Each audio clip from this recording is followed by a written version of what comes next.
역사적인 북미 정상회담의 장소로는 판문점 남측 평화의 집이 유력하게 거론되는 등 실무 논의가 시작된 상황입니다. 벌써부터 북미 정상회담 분위기가 후끈 달아오르면서 4월 한반도 봄도 따뜻한 평화 분위기가 조성될지 주목됩니다. 연합뉴스TV 홍정원입니다. 네, 우리 정부는 북미 정상회담이 성사되는데 결정적인 역할을 했는데요. 북미 정상이 어렵사리 대화 테이블에 앉게 됐으니 이젠 대화의 결과가 중요하게 됐습니다. 이 때문에 북미 정상회담의 성공에 힘을 보태는 차원에서 한미 정상회담 가능성도 거론됩니다. 고일환 기자의 보도입니다. 남북은 4월 말 남북 정상회담을 개최하기로 했고 오늘 트럼프 대통령은 5월 안에 김정은 위원장을 만나겠다고 약속했습니다. 한 달가량의 간격을 두고 이어지는 남북 정상회담과 북미 정상회담. 한반도 평화체제 구축을 위해선 두 회담에서 모두 성공적인 결과가 나와야 합니다. 이를 위해 정부 일각에서 한미 정상회담의 필요성이 제기되고 있습니다. 문재인 대통령이 4월 남북 정상회담의 결과를 도널드 트럼프 미국 대통령에게 직접 설명할 필요가 있다는 것입니다. 청와대 관계자는 다양한 가능성이 열려 있다라며 남북 정상회담 결과를 보고 필요하다면 한미 정상회담을 추진할 수 있다고 말했습니다.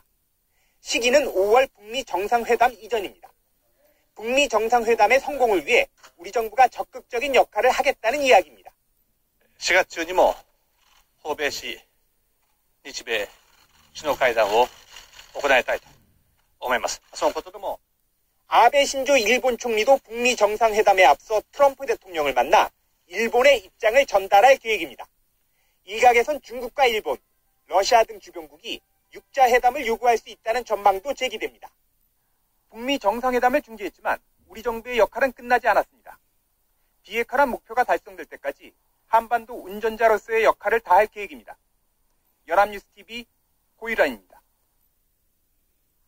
네, 이런 가운데 북미 정상회담이 성사될 개최지는 어디일지 주목되고 있습니다. AP통신은 가능한 회담 장소로 판문점과 스웨덴, 스위스 제네바, 중국 베이징 등을 거론했습니다. 로스앤젤레스에서 옥철 특파원입니다. 냉전 시대 레이건과 고르바초프는 아이슬란드 레이캬비크에서 만났습니다. 루즈벨트와 처칠, 스탈린은 크림반도 얄타에 모였고 아이젠하워와 후르시초프는 파리에서 만났습니다. AP통신은 과거 미국과 영국, 옛소련의 지도자들이 세계의 담판을 벌인 장소를 거론했습니다. 그러면서 트럼프 대통령과 김정은 위원장의 선택은 과연 어디가 될지 관측했습니다. AP는 먼저 판문점을 언급했습니다. 김정은 위원장이 북한에서 벗어나지 않고 트럼프 대통령의 손을 잡을 수 있는 지역인데다 정전협정이 체결된 상징성도 있다는 겁니다. 또 트럼프 대통령이 지난해 방한 당시 방문하고 싶어한 곳이었다고 소개했습니다.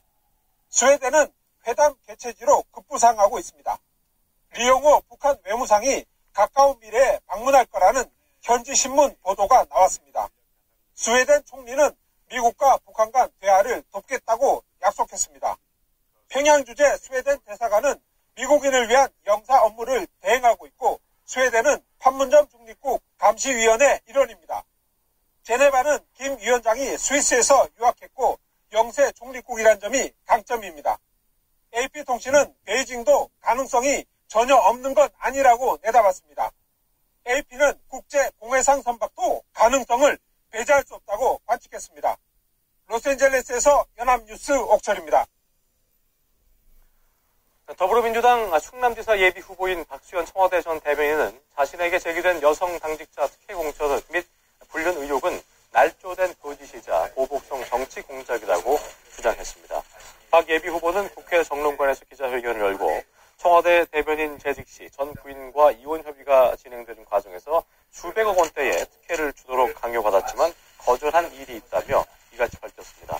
또한 내연 관계 의혹이 제기된 김모 씨의 전 남편이 결혼 생활 내내 불륜 관계나 내연 관계가 없었다는 내용의 진술서를 작성했다는 점 등을 공개하며 김 씨에 대한 특혜 공천 의혹도 정면으로 부인했습니다.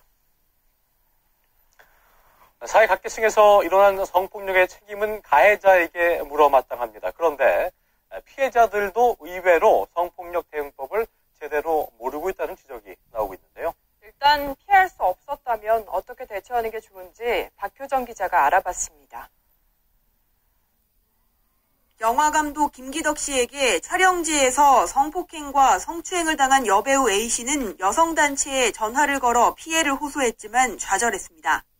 한 방송사 인터뷰에 따르면 이 여성은 피해를 입증할 만한 증거를 갖고 오라는 말을 듣고 절망적이었다고 말했습니다. 성폭력 피해자들은 자신이 입은 피해를 증명할 수 없다는 데서 공통적으로 큰 좌절감을 느낀다는 게 성폭력 상담소의 설명. 전문가들은 법적 대응 여부는 나중에 결정하더라도 일단 기록하고 저장하라고 조언합니다. 성폭력이 숙박업소나 술집에서 일어났다면 영수증이나 주차 기록 등을 남겨두고 차 안에서 일어났다면 블랙박스 영상을 확보해야 합니다.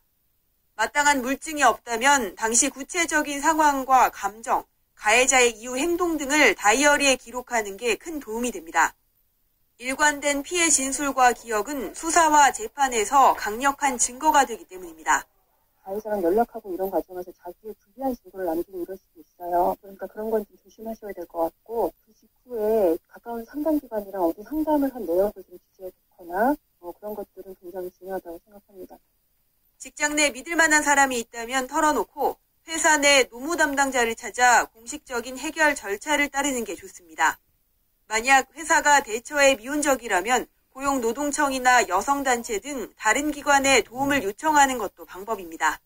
연합뉴스TV 박효정입니다. 고은 시인의 삶과 문학을 조명한 전시공간인 만인의 방이 시인의 성추행 논란 속에 결국 철거됩니다. 서울도서관은 내일 만인의 방을 철거할 예정이라고 밝혔습니다. 만인의 방은 고은 시인의 대표작 만인보에서 이름을 따온 전시공간으로 지난해 11월 개관했습니다. 만인의 방 철거에 따라 필기구와 안경, 모자, 육필원고, 도서 등 전시품은 고은 시인에게 돌아가고 철거된 자리에는 서울광장의 역사를 담은 전시공간이 새로 들어설 예정입니다. 네, 이명박 전 대통령이 변호사들과 마라톤 회의를 이어가고 있는 것으로 알려졌습니다. 측근들도 부르지 않고 검찰 소환에 적극 대비하는 모습입니다. 최덕재 기자입니다. 자신을 향한 수사가 정치 보복이라고 반발했던 이 전 대통령. 적폐청산이라는 이름으로 진행되고 있는 검찰 수사에 대하여 많은 국민들이 보수를 괴멸시키고 또한 이를 위한 정치 공작이자 노무현 대통령의 죽음에 대한 정치 보복이라고 보고 있습니다. 이후 이 전 대통령은 비서실이나 측근을 통해 검찰 수사를 비판했는데 최근에는 검찰 소환 날짜까지 통보받았음에도 침묵을 이어가고 있습니다. 일각에서는 이 전 대통령의 추가 입장 표명이 있을 수 있다는 관측도 나왔지만 서울 대치동의 이 전 대통령 사무실에는 정막만 흐르는 상황입니다. 이 전 대통령 측근은 검찰 소환에 대비해 변호인단과 회의를 이어가고 있는 것으로 알고 있다면서 우리와는 전화통화만 가끔 하고 사무실에도 나오지 않고 있다고 말했습니다. 이 전 대통령은 MB정부 인사들이 대거 참여한 이른바 맞춤형 변호인단을 꾸린 것으로 알려졌습니다. 정동기 전 민정수석과 강훈 전 법무비서관 등이 포함됐는데 이들은 다니던 대형 로펌도 그만두고 새로 설립한 법인에서 이 전 대통령 사건에 집중하고 있는 것으로 전해졌습니다. 변호인단과의 마라톤 회의를 끝낸 이 전 대통령이 검찰 소환 시 어떤 대응책을 내놓을지 관심이 커지고 있습니다. 연합뉴스TV 최덕재입니다. 네, 이명박 전 대통령은 사흘 뒤 역대 대통령 중 5번째로 검찰에 나와 조사를 받습니다. 1년 전 박근혜 전 대통령 조사 당시와 비슷한 수준의 예우 속에 조사가 이루어질 것으로 보입니다. 오예진 기자입니다. 이명박 전 대통령이 조사받는 장소는 서울중앙지검 내에서도 지난해 박근혜 전 대통령 조사가 이뤄진 1001호가 유력할 전망입니다.